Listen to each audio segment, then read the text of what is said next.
actually live yet? It's just started? I don't think so. No. Okay. Keep an It eye says out. broadcast has not started. What are we going to do? Figuring it out. Yeah, it's Okay, starting. there it is.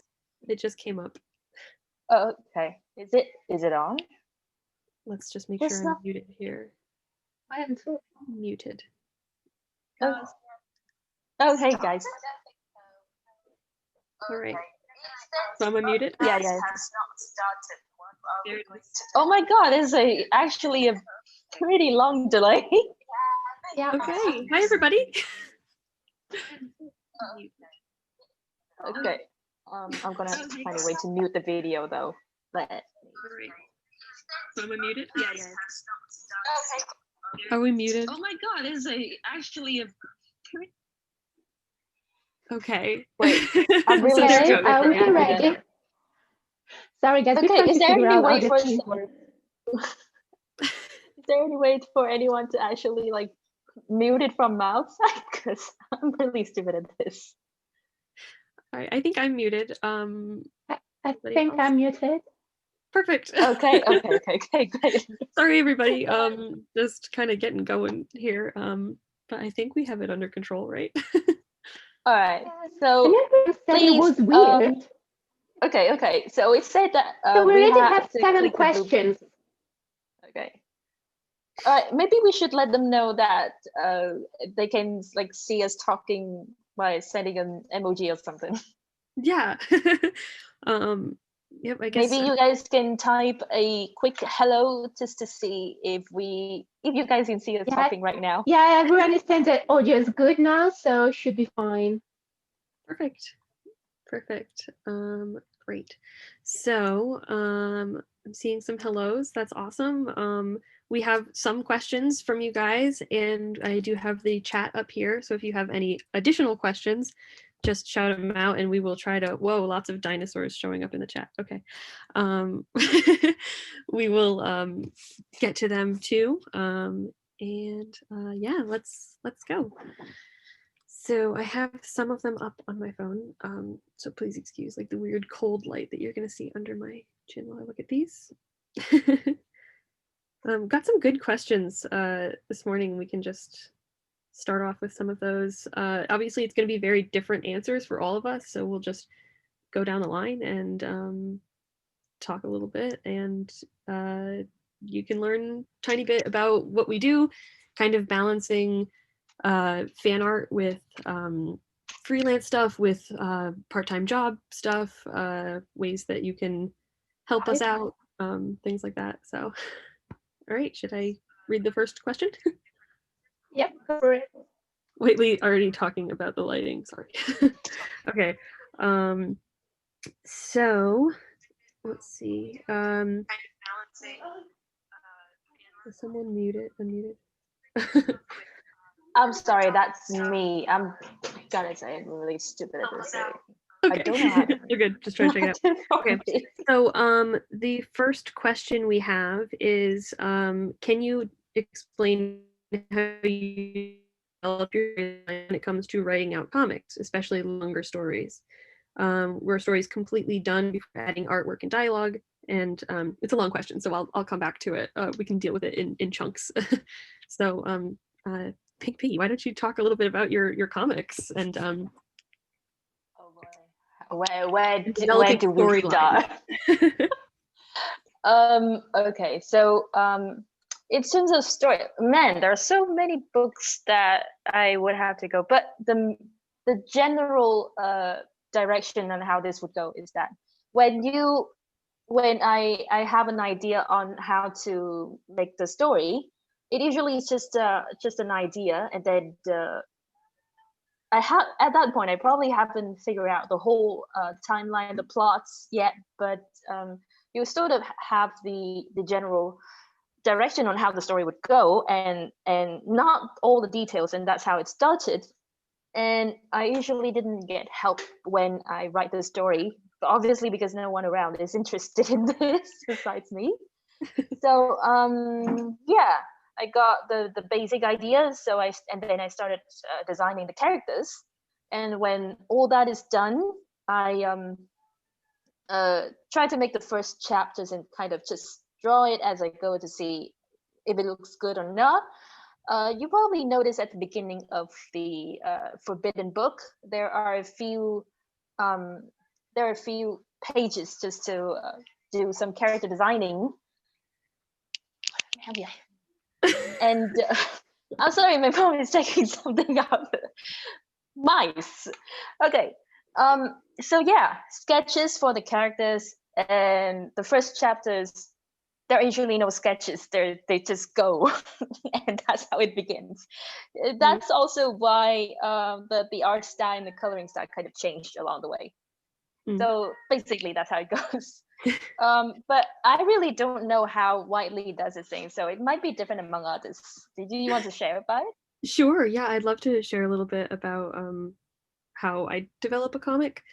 I did go to school to for cartooning specifically, and I learned a lot about storytelling there. A big trick that I have when I'm putting a comic together is I'll get a stack of index cards and I'll write out what happens on every single page, not like a big script or anything, literally just like introduction to character, character asks whatever question, introduction to second character, and I make like a big stack of those, so that way so much easier than like post-it notes or even notes on your phone, because then if you want to move chapters around, you can take those pages out, put them back in a different place. And that's pretty much how I work with like storyboarding and stuff like that. But in terms of starting a long story, it's usually one scene that will get me very, very interested. So like when I did Prince of Omens, the first scene that I was really excited about was obviously that first chapter, because I didn't plan for it to go any farther than that. It was literally just going to be those 5 panels of Crowley standing in the Nile and then falling over. And obviously it kind of took on a life of its own. But after that, the other thing that I was really excited about was the scene with the firewall with Crowley, and that kind of, I said it at the end so I could get really excited about it and just move straight through the story for it. I didn't know how long it would be before I got there. I anticipated it being about 20 parts, and it was 50 in the end. So it definitely took on a life of its own. There was plenty of material that I scrapped along the way, like more of a relationship, like just kind of like a friend dynamic between like Moses and Crowley, but it didn't happen. So lots of stuff left on the cutting room floor because it got way too long, and I was just like, I don't know, get rid of this. But yeah, that's kind of how my process is. Weisneil, do you want to talk a little bit about your process? I know it's completely different from making comics, but it is so detailed and intricate, and I'd love to know more about it. Yeah, yeah. So you got a point about making the notes though, because there are times when it is especially very useful when you have to add details along the way. Like obviously, this will start perfectly as a plot, and then along the way, when you have to think about the specifics, then you really have to put efforts into thinking about the gears that make all the system works and kind of turn together like clockworks.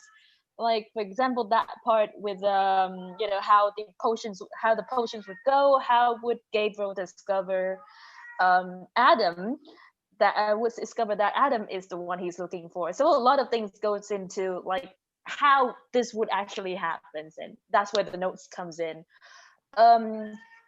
This is a side note to all of you guys who attend this events, that I haven't told anyone, not even on Patreon, that there was a little more details with Gabriel's mother that I didn't add in eventually. So there was supposed to be this little part where I drew the scenes when Gabriel and Lucifer were little, and basically the family was very poor, and the real devil appeared and make a deal, and that was supposed to be that scene. But I eventually scrapped it out. There were supposed to be more explanation on the mother's part, but it was too long at that part. And I admit, you need to have a lot of stamina to build a long story. I think you would agree with this. Very true. Very true. It is even more excruciating at the end of the story. So yeah, what we were talking about? We were talking about the notes. A lot of it was scrapped out or changed and forgotten by the end of the story, which is the same for many other stories that we have written as well. So yeah, the notes are very important.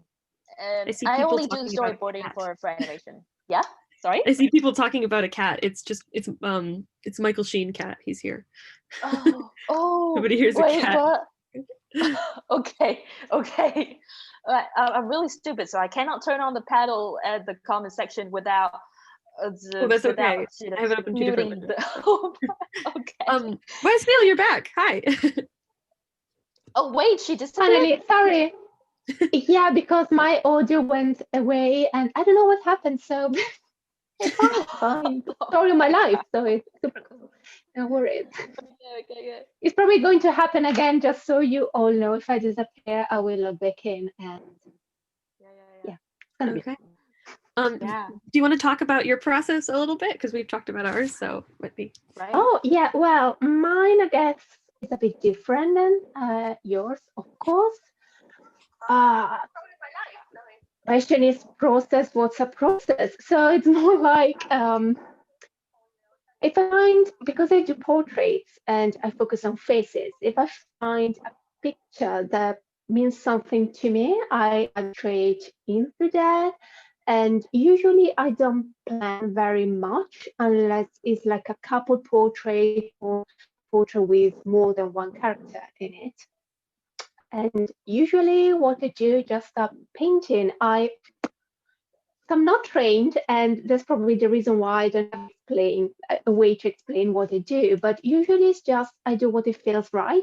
Even color-wise, I kind of know if it is a sad like image, or I want to convey a sad feeling. I tend to use like darker colors and lighter colors for a happy situation, but that's it. It's just very instinctive and probably wrong most of the time, but you get what you get. So yeah, no planning.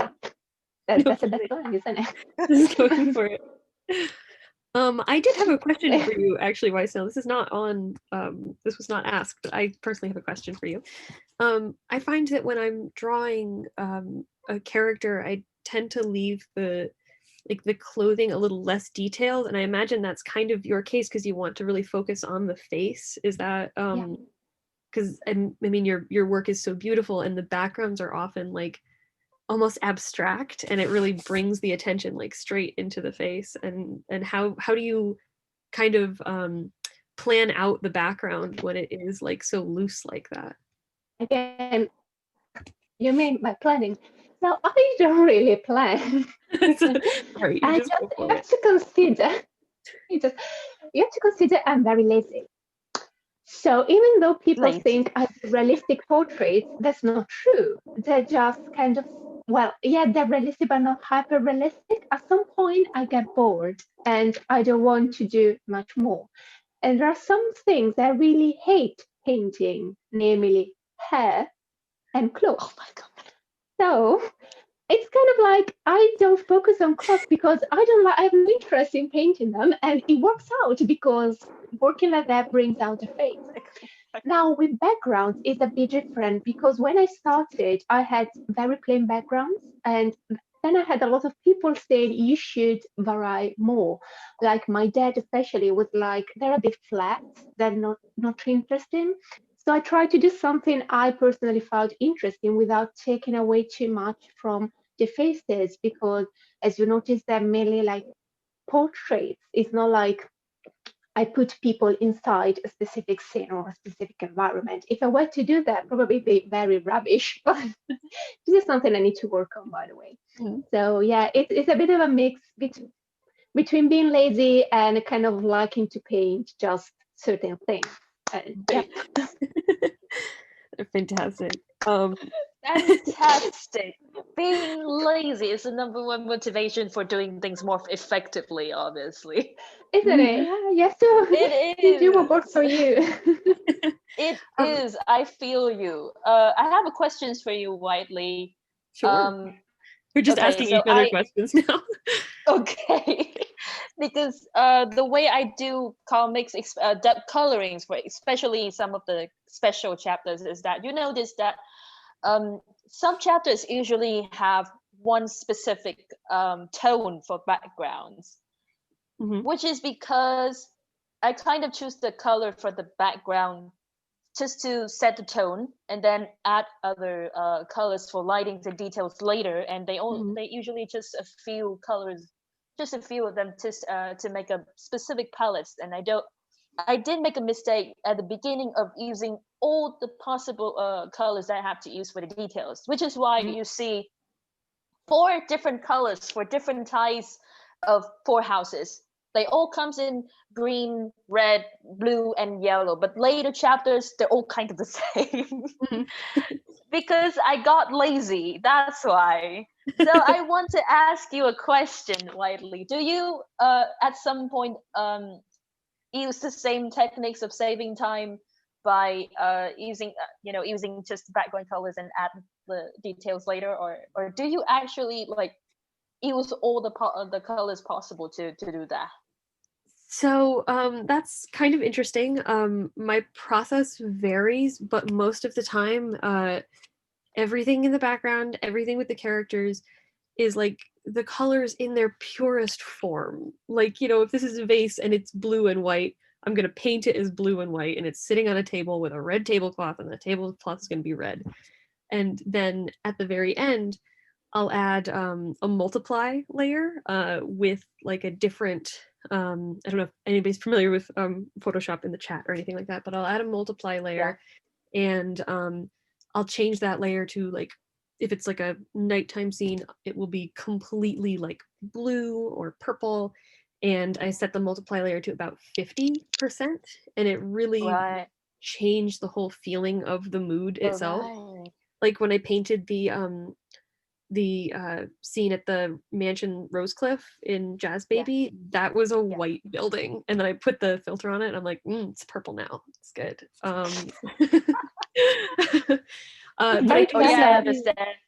I used to do that with on Photoshop, and then unfortunately I got too lazy in the end with the Procreate. I just it changes it so much, and I feel like it can change the yeah. mood so easily from scene to scene, because I'm sure you noticed in Jazz Baby there's two shots of the Hotel Viking, and one of them is nighttime and one of them is daytime, and I did not repaint that twice.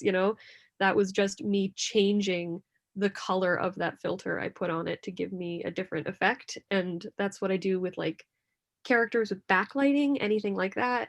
Like usually I will shade it with like let's say I shade it with a dark green, I'm gonna use its opposite, which would be like a light pink, to add the highlights.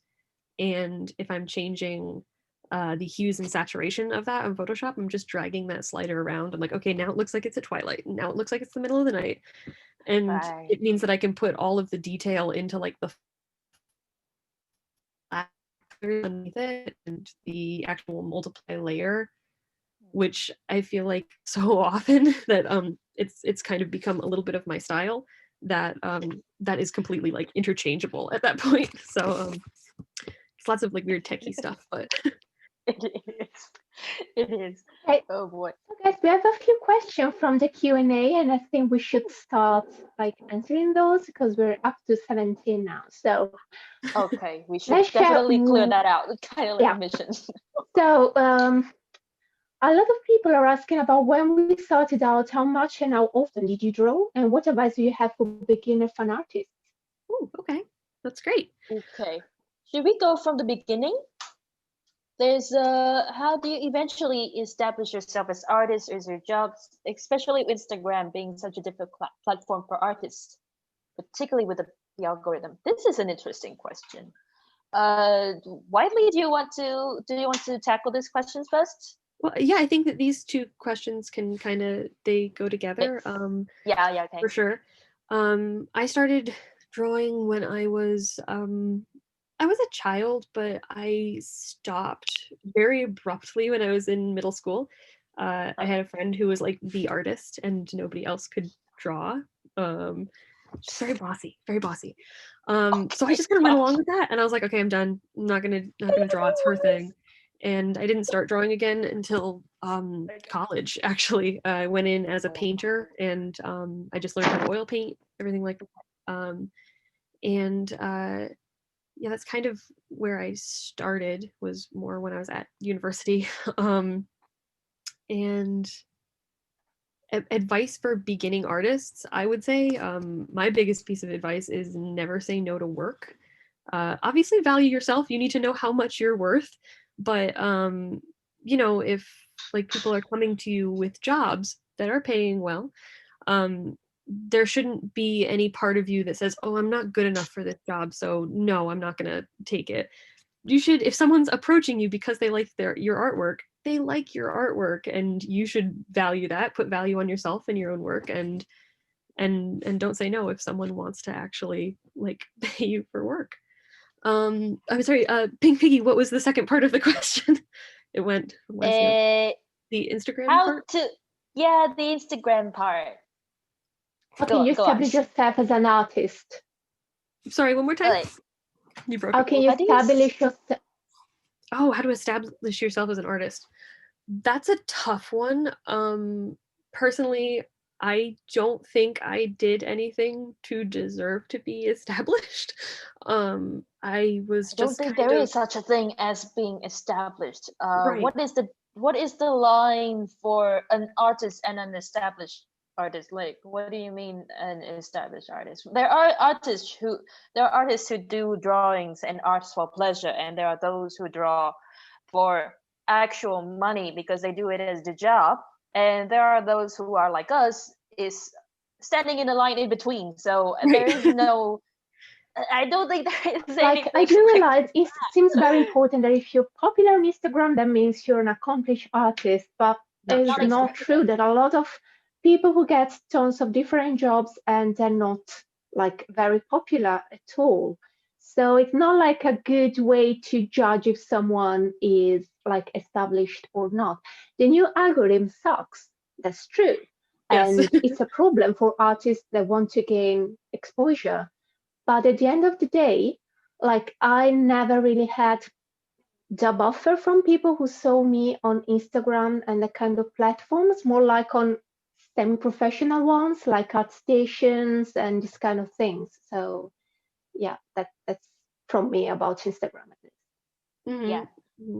I think there's a misconception about it as well. Like I usually watch videos from more well-known artists, and I also realized that there are actually on Instagram, it is very misleading because there are actually artists who do arts for professional jobs, more professional jobs, like they work for big studios and stuff, and their actual Instagram accounts isn't that famous as other people who actually do it as a freelancer or do it for fun. And there are also artists who started as freelance artists and then they get noticed on social media and then studios come to find them. So the road is actually very different for many people, and you should not judge yourself based on this or lose courage because of that as well. I mean, I did say this in one of my posts and a few posts before that, and I actually turned it into a comic strip to remind myself and other people that when you do something like art, it is something that you really should start from your actual interests, and it should not be forced by financial security. I mean, sure, yeah, it would be nice if you can earn money from that, but it should not be a huge factor. Otherwise, you'll lose stamina with the job as well. So there is a good tip that even professional artists also should keep their own personal projects, something that they are interested in, just to keep the juice and keep them going. even jobs can be boring in art world. Completely. And yeah. yeah, I mean, you Well, took I don't know commissions. about you guys. This happened. Like, I Yeah, want to sorry? be upfront. I'm very relaxed when I paint. Like, it's like my own therapy. It's like, yeah, it helps with my anxieties and stuff. And when I get a commission, I get super, super, super anxious and I'm going to get it wrong and no one is going to like it. Even though they've decided to commission me, so hopefully they know what I'm, what the end result will look like. And yeah, so I thought I put it out there because I feel some people have this image of artists just like doing this and being always on top of what they do, but it's like no, it's not true. Like sometimes you get a bit worried about our work, and I think that's why a lot of, like, personally, that's why I like platforms, like social platforms, because I find it hard at first to post my stuff. I was a bit embarrassed. I was afraid to have mean people tell me mean things, and it did happen, but in a way it was also a positive experience. And I also have a list of people I'm gonna, like, uh, I don't know, wait in a parking lot with a broken bottle, and then we sort it out like that. But the main point is that it is important because you meet also a lot of lovely people. Like the number of great people I met, like putting myself out, is much like higher than the met people. So it's that's why I find it a good tool anyway. Completely. Awesome. Yeah. Do we have another question? I do have some more if we don't have any in the chat. But Yeah, no, we We have like plenty like of a them. lot. Plenty of them. oh goodness. How often Okay, do you only each create 10. art, and how do you find the time? I think it's relevant to the title of our panel. Okay. How much time? Wait, how long? Wait, what was the questions again? One of the questions was how long it takes us for. Yeah. To draw? And how do we find the time? Oh, how do we find the Okay. time? So Okay. it's the time management, not how we get to this point. Okay. It is.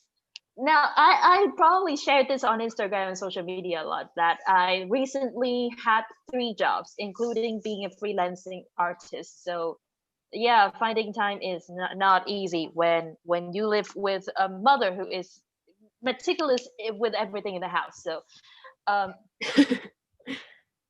how do we answer this? I don't sleep. Definitely time management is It's very important. so important. Yeah, it is. I have 2 freelance jobs. I work as a professor at university, and I commute to my university job. That's 5 hours of commute a week. This month has been particularly hectic because I'm doing a painting every day, and I'm also starting a new comic truce on my Patreon. So I think that the best way to manage your time is work in short bursts, personally, for me. If I think about everything I have to get done, I am going to fall apart. It literally, like, finding a minute of time and being like, oh, I wonder what I could do with this. Finding good podcasts and good audiobooks is also really helpful.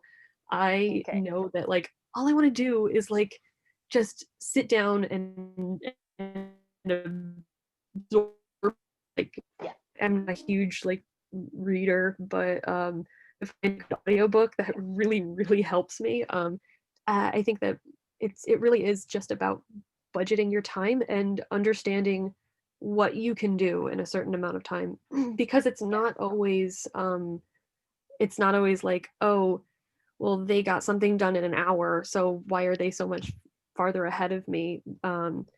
It's more about looking at your own work and saying, if you're doing a comic, how many pages can I get done a day? And you make a graph, and on one side is the days and on one side is the amount of pages, and you just plot out and you say, all right, I want to get this amount of pages done by this day.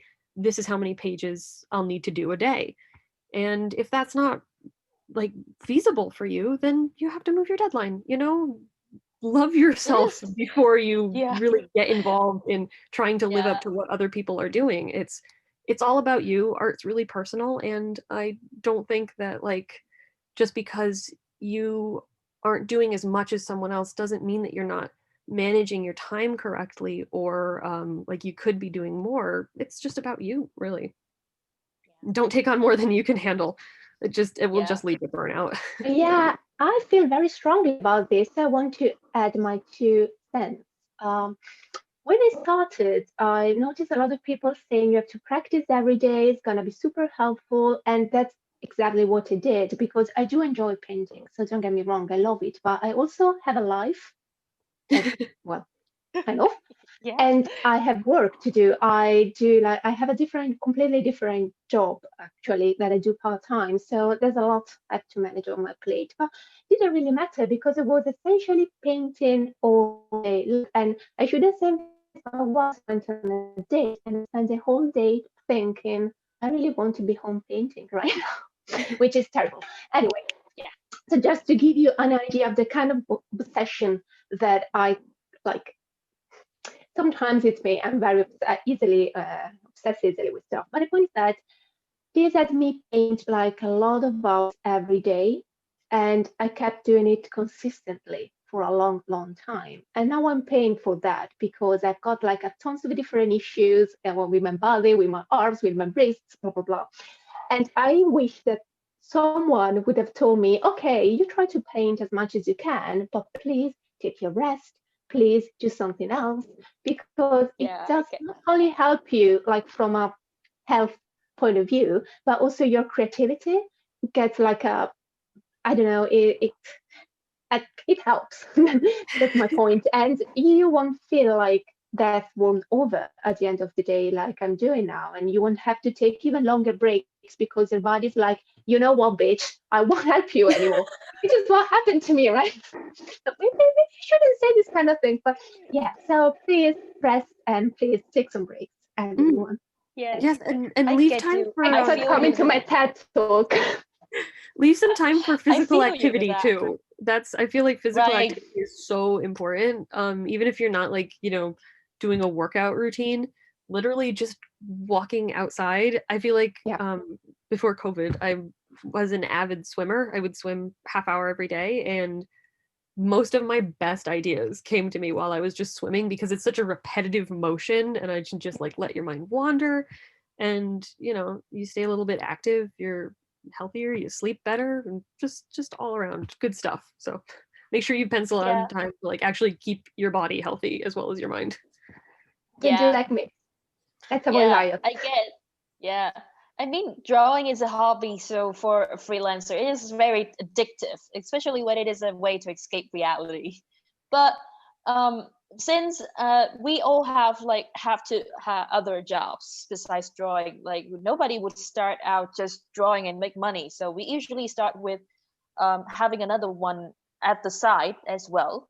And in my case, I do have 2 other jobs, teaching and translating books. So I have to translate as well. Yeah. So I would have to like divide it by days and hours. Like today is for translating and teaching. Tomorrow is for translating and art. And I would have to divide the day in hours. So how many hours in the morning I can do this, or in the afternoon I can do that, or at night I can do something else. So, and it depending on my mood, I can choose to do whatever projects I want to. Even in art, there are a lot of projects going on. A few comics and the animations and some other things. So there isn't any specific deadline. So that's a good thing about it. But I would have to keep the pace at a healthier speed so that I can keep everything in check. So that's basically how I do it. Okay. I think that we can go to some other questions in the Q&A because there are a lot pending right there. Thank you. There are a lot pending right there. Okay, what should we answer now? Do you guys have any question that you want to answer first in this list? Let's see. I see one about exposure on art platforms. Collaborations? Yeah, sure. Let's do collaborations. Okay. I think Oh yeah, Wiley and I actually had what we had collaboration twice. Yes, we did. One is We did. One hidden is away. with we actually had one with the three artists in total. We had it with Alice for the picnic one. Yes. Remember? Oh, that was so And fun. and but the best part, the more fun one is the one I made with you later on with a Mhm. piece of a not safe for work one with the red one. That was It, cool. that I was had really so fun. much fun with that. Yeah, because that Completely was new different story. from any other collaboration that I'd done before. I Yeah. don't know if like how many of you guys follow us on Patreon. But Patreon. Yeah. we did have a really fun time doing a very not safe for work piece. Yeah.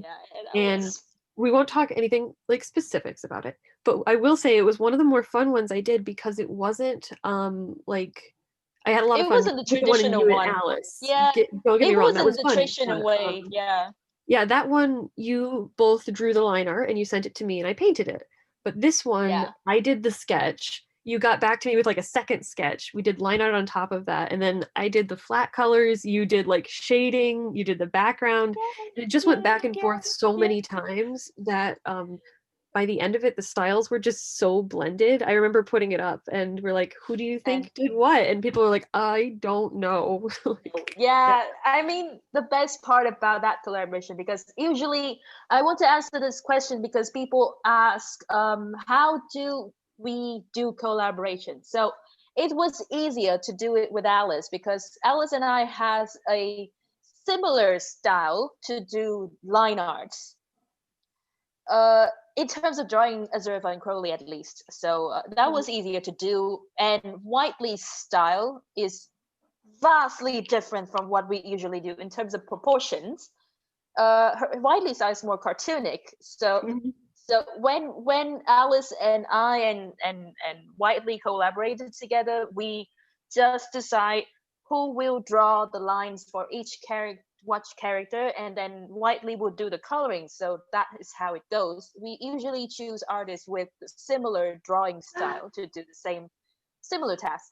But then Whiteley and I had this idea, we are so very different in style. What are we going to do? So I decided to play a trick, and I proposed to Whiteley through my sketch that I am going to try to imitate Whiteley drawing style and see what happens. So that's basically how it went down. And I'm kind of glad that I managed to trick people into thinking. It was a Nobody very was fun able to. collaboration. Yeah, I'm really glad that I could imitate Whiteley's art style You because did a great job. nobody could. No, I mean, unless we tell them, they would not be able to tell who did what, and that's Mhm. why it's so fun. I think that was the first What? time we've been back and forth. Yeah, I don't know if Wisely Nail. I don't know if Wisely Nail did collaborations with anyone else in the fandom. Yeah, do you want? Have you? Someone wants to do collaboration with me, one, and I'm a selfish snail. I wouldn't know how to do something together. I'm not used to it. It's Well, the only three of us trying to should do just one. stuff in the corner, and I'm like, Okay, for one moment, I honestly it's just thought that that you would. Yeah, I thought that you would do collaboration with Mystic Blue Box because you guys are in the same kind of category, like doing very, very realistic kind of portraits. So I thought at one point you guys would like collab or something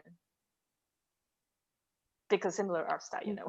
Oh, we I've haven't never done that. I don't know. Never really thought about it. I did some collaborations for fun, but it was with chibi style because I can't really figure out how to do something with a more realistic approach. But that's just because I don't know. I'm not used to do projects with other, and probably it says a lot about me, and it's not good stuff. But anyway, let's move on. We have a very interesting question here. It says, if you are seeking to be a freelancer, do you think having a not safe for work art presence can be damaging? Let's see. I think in certain circles, It can be. I keep my not safe for work art locked up on my Patreon because I know none of my students know that it exists there. That being said, I don't tell them so much about what I do. They're there to learn like techniques. They're not there to learn about me. But that being said, having been involved in the comics industry from when I was a grad student, the amount of artists that came through that were visiting artists that were very successful freelancers had a pretty substantial body of not safe for work art as well. In a lot of different comic circles that I've been a part of, like it's something that's kind of encouraged. And like, for example, when I first got to school, there was a comics library on site, just comics, and there was like a section all the way in the back corner, like at the top of the shelf, because we did have kids coming through the library. And it was like covered by like a little black and red curtain. And I was just out of college, and I was nothing like as open as I am now. And I like climbed up there on the ladder, and I took the book Smut Peddlers out, and I was like, I'm gonna check this out. I'm just gonna do it. I just have to do it. And I turned towards like the desk, and there was the librarian that was working was one of he was a guy that I had just met, and we had like just been talking. He was like a really good friend to me already. I was like, oh no, I need to ask him to check this out for me. And I walked up there with the book because he already saw it, me with it. I couldn't go return it. I brought it up, I put it on the counter, and he looked at this very not safe for work book, and he looked at me and he went, this is a really good one. And like that was kind of it for me. I was like, oh, okay, so like this is kind of acceptable. I'm in good company here. So Okay. Those are my thoughts.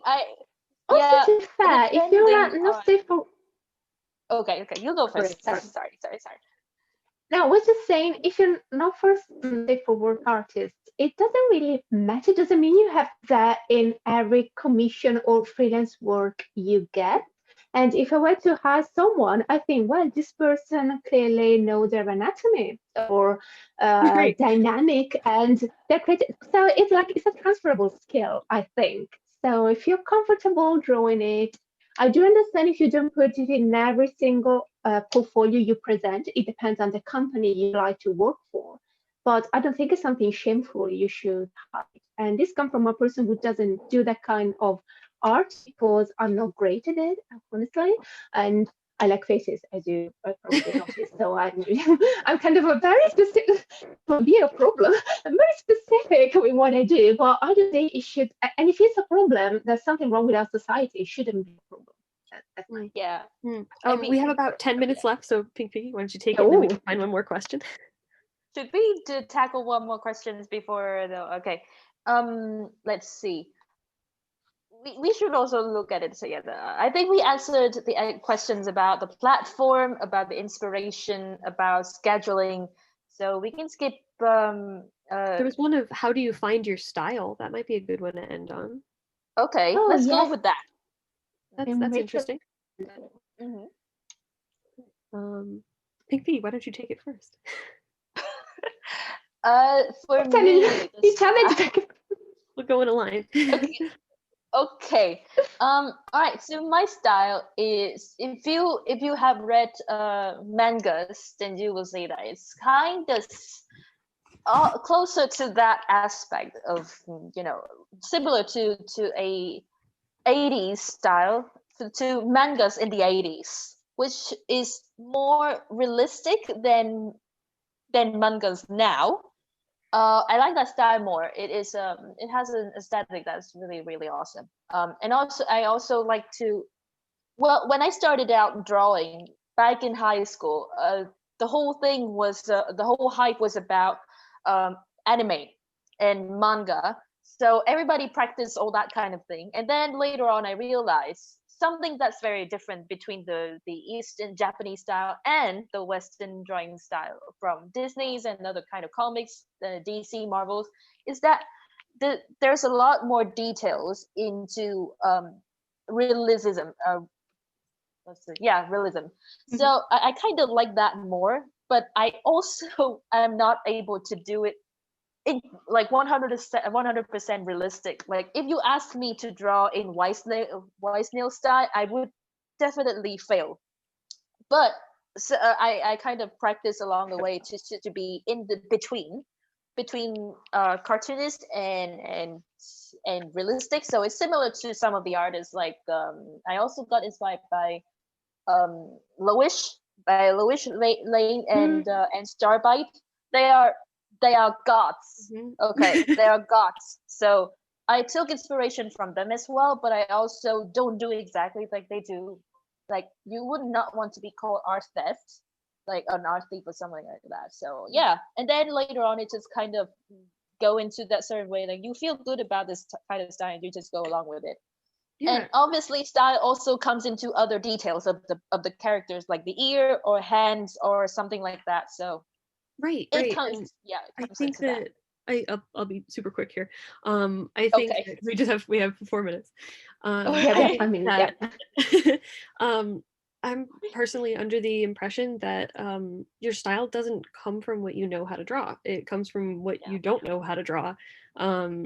So like when I'm drawing something and I'm like, oh, I don't want to paint that ear, so I'm just going to give him like kind of this shape with like 2 little lines in it, and suddenly that's like recognizable as like an ear that I draw. If we all knew exactly how to represent everything, we would we'd all be like hyper realistic painters. And not that there's anything wrong with that. That is amazing and such a wonderful talent to be able to do, but like we all need to find a way to like simplify what we're drawing, because we're drawing it a lot and we're drawing it over and over again. So don't be too concerned about finding a specific style. It'll come. Yeah, don't be stressed about it. Yeah. Exactly. It's not something that you do consciously, I think, or at least I didn't. There was a style when I started out, I was really into manga, and that's what I was trying to do. And at some point I was like, this is not exactly what I want to do. I want to draw like more realistically. And at that point, I started looking at the old masters, that's true, but not at contemporary people who do that kind of thing, especially in fandom context, because I didn't want to get inspired by them, let's say. And sometimes people tell, oh, your style reminds me of this person or that person. And I'm like, I don't even know who they are. But yes, that's true, because maybe we use color in the same way. And that's fascinating, because different people can arrive at similar styles, even though the paths they take are different. But yeah, just do your thing and your style will come, if it makes sense. Yeah, just do your thing. Yeah, I mean, you cannot I think Ethan said that you would eventually, your style comes from a various kind of things that you like, and then it also comes from experimenting. Like a lot of my styles comes from observing real life people, but at the same time not doing exactly 100% true to them, because I cannot do an exact copy of it. So it kind of like a happy mistake, kind of like Bob Ross did it. Yeah, but that one halo once, and I thought, I like this, and I kept adding it like forever. Now you're stuck with it, and it's kind of that's my thing now. It's like, I think holy cards, everyone. I think it is the same with with stories writing. Like there is, at this point, there is nothing original anymore. You just have to take ideas on different angles. So that's how it is. Okay. So I don't think people should be discouraged by what is my style. I think you should just take a moment to like let it go and see what you like to draw, and just do it and see where it goes. Eventually you will like it. So we have 1 minute left. What to do? I just want to use it to thank everyone who decided for coming out. Thank you, everyone. Right. Thank you. Like to spend your time with us. Make sure we do have some stuff up for sale. Make sure to check out our shops, or just drop us a message, because it's so much fun to just hear from you guys, whether or not you're actually supporting us. Yeah. I feel so terrible now that I have no merch to sell. I got nothing. I only have my sincere thanks for everyone for enjoying what we do, and it was really awesome. I would not be able to live and financially support my family without your guys' help. So there you go. Yeah. There it Thank is. you for your love, for your support. Every single like comment, like, save, share, and Subscribe. like, we'll forget about like anything monetary for a second. Like literally just giving us love means so much. It really does. If and I if think you When I'm enjoy sad, I look if you for enjoy nice our comments. fandom, please like and subscribe. All Like, right, thank subscribe you. to our channels.